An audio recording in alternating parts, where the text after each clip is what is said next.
Article 20. Les citoyens inscrits sur une liste électorale ont le droit de pétition.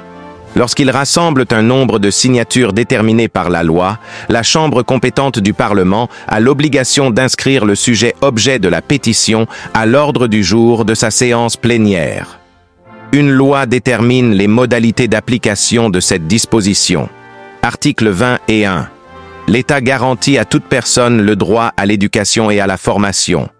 Il prescrit le caractère prioritaire de l'éducation nationale. L'État promeut l'éducation civique des citoyens à tous les âges. Il garantit la gratuité de l'enseignement, l'accès obligatoire des enfants à l'âge de 5 ans ou plus tard et leur maintien à l'école au moins jusqu'à l'âge de 17 ans. Il garantit aux jeunes Guinéens la gratuité de la formation professionnelle, technique et de l'enseignement supérieur à tous les cycles dans les conditions définies par la loi. La gratuité évoquée aux alinéas précédents concerne les institutions de formation et d'enseignement supérieur public. L'État crée les conditions d'accès des étudiants et des diplômés aux stages professionnels.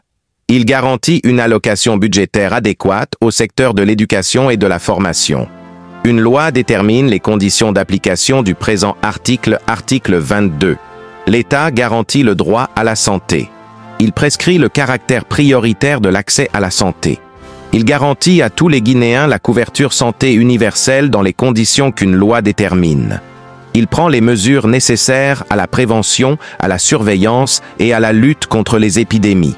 Il garantit une allocation budgétaire adéquate au secteur de la santé dans les conditions déterminées par la loi.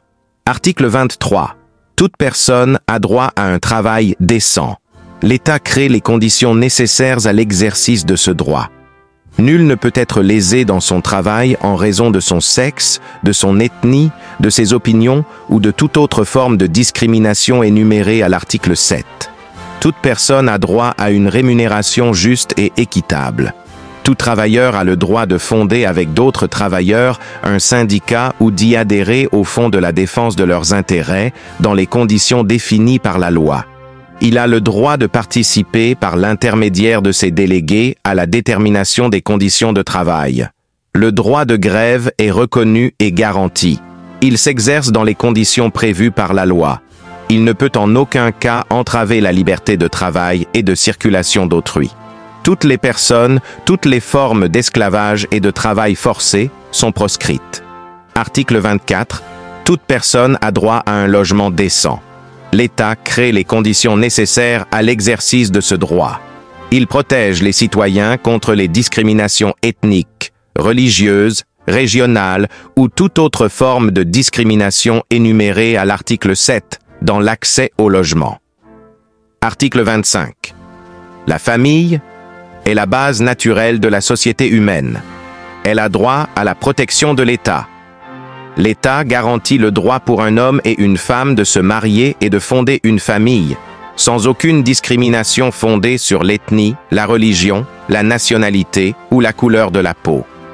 Il garantit l'égalité des droits des conjoints hommes et femmes durant le mariage et lors de sa dissolution. Article 26. L'État garantit aux enfants et aux jeunes le droit à la protection et à leur plein épanouissement. Il crée les conditions de participation des jeunes à la vie de la nation.